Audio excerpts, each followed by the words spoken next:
陪你讀金句。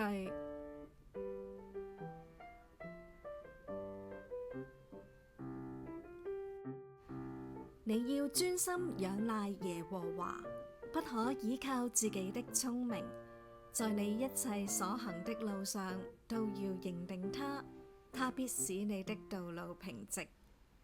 箴言3章5至6節。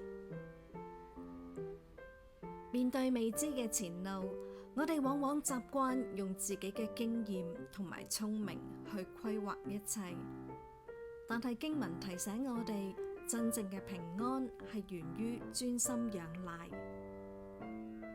專心代表我哋唔再將焦點放喺困難上面，而係擺喺上帝嘅信實裏邊。